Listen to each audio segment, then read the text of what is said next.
Қайырлы күн достар. Менің каналыма қош келдіңдер. Бүгін сізбен пайдасы мол, дәмі өте керемет, бауырдан жасалған торттың рецебімен бөліспекшімін. Ол үшін бізге бауыр керек болады. Бауырды мұқият жуып, мынадай қатты бөлшектерінен тазартып алып тастаймыз. Сосын жұқа пленкасы болады, оны да осындай қылып сылып алып тастаймыз.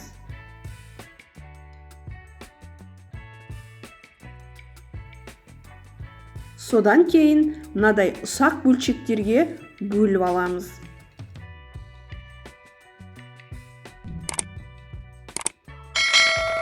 Ұсақталған бауырды ыдысқа салып, блендермен ұсақтаймыз. Ет тартқышта ұсақтасаңыз да болады.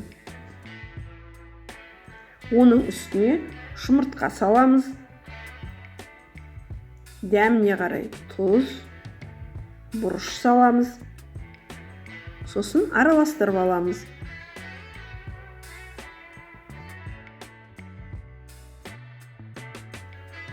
Былғап отырып, үстіне сүт құямыз.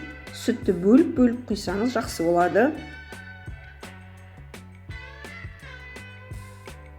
Сосын сұйық май құямыз.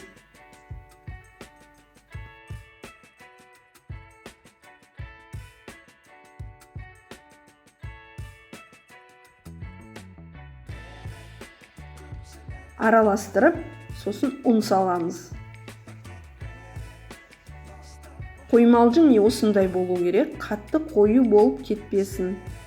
Қызып тұрған табаға азғантай сұйық майды құйып, қоймалжыңды блинчик құсатып пісіріп аламыз.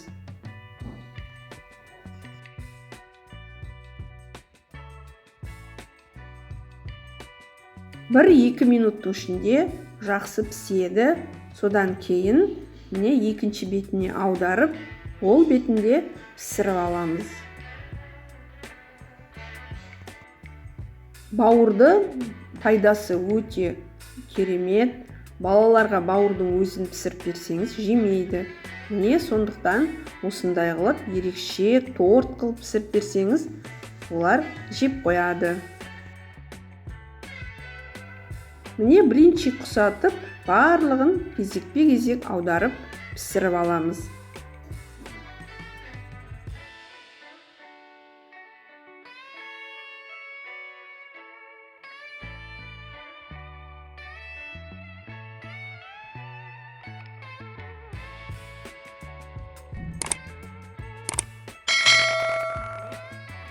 Барлығын пісіріп болғасын суытып қойып, енді табаға азғантай сұйық май құйып, салмасын пісіріп бастаймыз.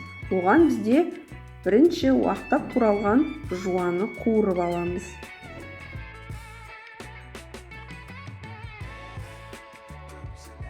Сосын үккіштен өткізілген сәбізді салып, жуа екеуін жай отта аздап қуырамыз.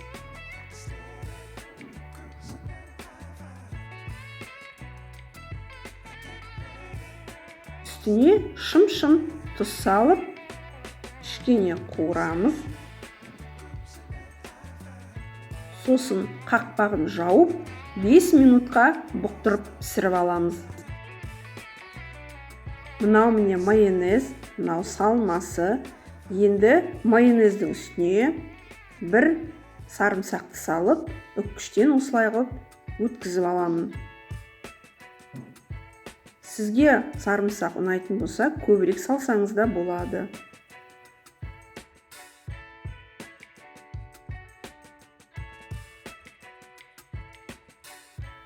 Енді укропты осылай қылып қылып тураймыз. Укроптың орнына салат жапырағын салсаңыз да болады. Ол әркімнің қалауы бойынша. Енді тортымызды жинақтап бастаймыз. Бауырды саламыз. Оның үстіне майонез саламыз. Майонезді осындай жұқалау қылып жағамыз. Оған қуырылған сәбізімізді салып, үстіне осындай қылып жаямыз.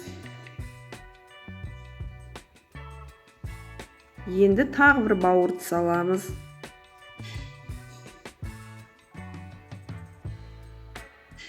Майонез жағамыз.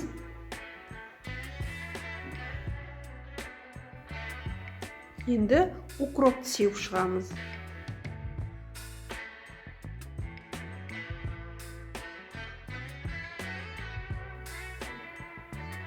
Міне осындай қылып кезектестіріп, бірінің үстіне бірін қойып жасаймыз. Менде 15 штук бауыр шықты. Бұдан мен 2 торт жасаймын. Біреуіне 7, біреуіне 8-ін қоямын.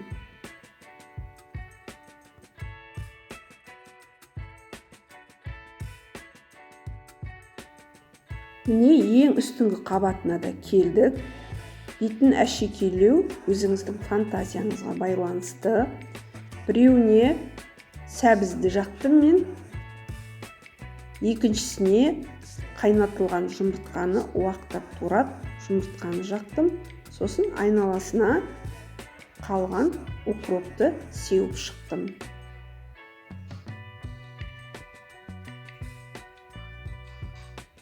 Мінеки тортымыз да біздің дайын. Өте әдемі торт болып шықты. Дәмі өте керемет. Балаларыңызға жасап беріңіз. Қонақ келгенде де қойсаңыз өте әдемі болады. Әрі дастарханыңыздың сәні болады. Рецепт ұнаған болса, лайк басып, каналыма тіркеліп кетіңіз. Кездескенше қош сау болыңдар.